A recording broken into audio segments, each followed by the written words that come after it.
ही संतापजनक घटना आहे लोणीच्या घोगरे पाटील कुटुंबातली। ही वेदनादायी परिस्थिती आहे एका असहाय्य झालेली मातेची। ही चीड आणणारी परिस्थिती कोणी कशासाठी का केली आहे हे तुम्हीच पहा आणि ऐका। लोणी येथे राहणाऱ्या बेबीताई घोगरे आपल्या बरोबर आहेत। बेबीताई, तुमच्या हातांना ह्या जखमा झाल्यात, मानेवरती पण लागल्याचं तुम्ही दाखवलंय, नेमकं हे काय झालं? हेच माझ्या पोरांना प्रॉपर्टीसाठी मला मारहाण करते। एकदा टेम्पोत पण मारून आणून मला माझ्या माहेरी सोडलं आणि आता परवा माझ्या माग लागून मला सुरीने हे करून मारेन, नाही तर मग तू नावर करून दे, नाही तर मी पुढचं तुझा मर्डर करीन। गाडीवर माझी गाडी तुझ्या गाडीत पॉलिशी उतरून मी तुला गाडीत खाली मारीन अशी धमक्या पण दिलेल्या। सून आणि तिचा मेवणा आणि मुलगा एवढं मला मारायचा प्रयत्न करते सर। किती दिवस मी काढणार आहे अशी? मी आता माझी परिस्थिती राहिली नाही सर तशी। मी आता माझंच आत्महत्या जर तिने केली त्याला जबाबदार सरकार राहणार सर। मी आता माझी परिस्थिती नाही राहिली तशी। मला माझ्या आत्ताच हाल झाले तर पुढे काय करणार आहे सर? माझी काहीच नाही संभवू शकत सर।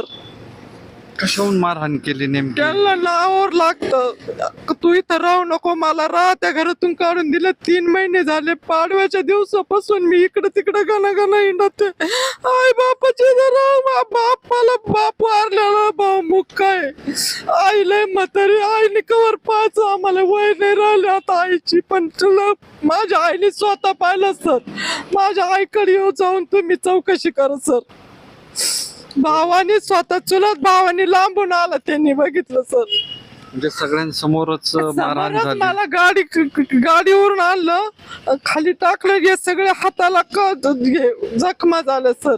तुम्ही दाखवू शकता या जखमा? हे जखमा या इथं ठिकाणी सुरीला लागलेला आहे, प्रचंड लागलेला आहे आणि इकडे मानेला पण मानेला लागले सर। मानेवरती सुद्धा लागलेलं आहे। म्हणजे एवढं मारहाण करत असताना लोक मध्ये आले नाही किंवा तुम्हाला वाचवलं? लोकांना म्हणजे माझी आई मी काही मारीन टाकून, नाही तर तुमचं काय अधिकार नाही मध्ये यायचा।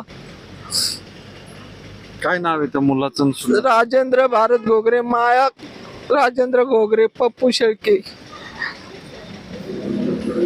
आता तुम्ही पोलीस स्टेशनला पण तक्रार करायला तयार नव्हत्या? येतच नव्हते मी, किती काही वेळ बसते तरी ते नुसते उडाउडीचे उत्तर देतात। आम्ही फोन केला मावशी, 4 वेळेस फोन केला, तुमचा मुलगा फोन नाही उचलले, तुमचा मुलगा फोन नाही उचलत। मी बोलले मग मी किती दिवस माहेरी राहायचं सर? तुम्ही सांगा, मी किती दिवस? माझ्या भाऊ मुख आहे, मी त्यांच्या इथं राहणं माझं योग्य नाही। माझे चुलते काके नाव ठेवतात आजूबाजूला। आता तुम्हाला न्याय मिळण्यासाठी? मला न्याय हवाय, मला काही नकोय, मला न्याय हवाय। मला तिथं राहायला परवानगी आणि मला त्यांचं तो माझा ताब्या मला पाहिजे। मी म्हणत नाही माझे, पण मला जर असे मारायला उठले तर मी काय करणार सर त्याला?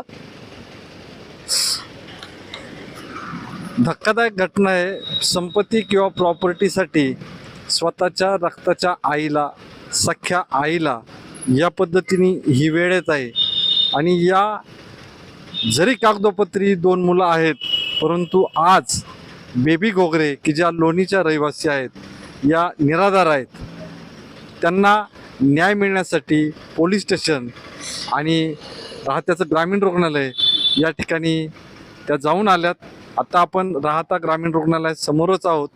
त्यांच्या अंगावरच्या जखमा या अतिशय धक्कादायक, वेदनादायी आहेत।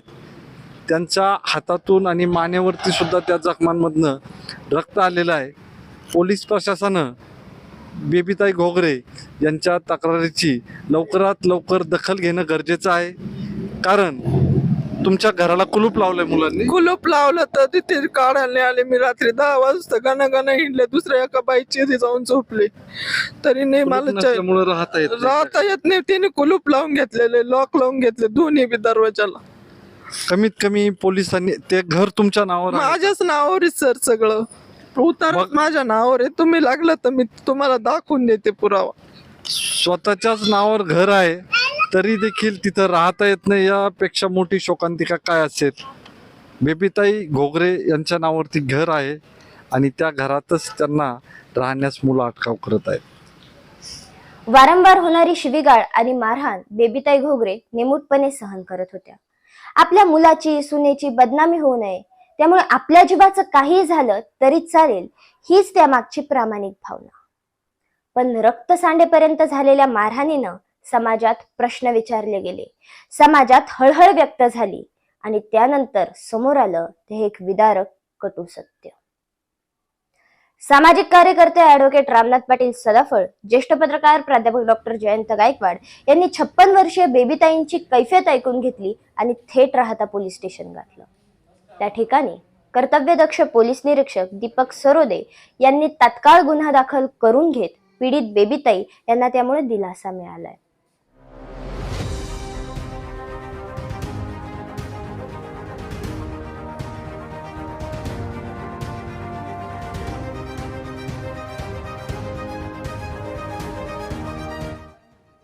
विधवा असणाऱ्या बेबीताईंना संपत्ती, पैसा, जमिनीसाठी त्यांच्याच मुलाकडनं होत असणाऱ्या रक्तसांडेपर्यंतच्या मारहाणीविषयी तुमचं मत काय ते आम्हाला कमेंट बॉक्समध्ये नक्की कळवा आणि गॉडफादर चॅनल लाईक, सबस्क्राईब करायला विसरू नका.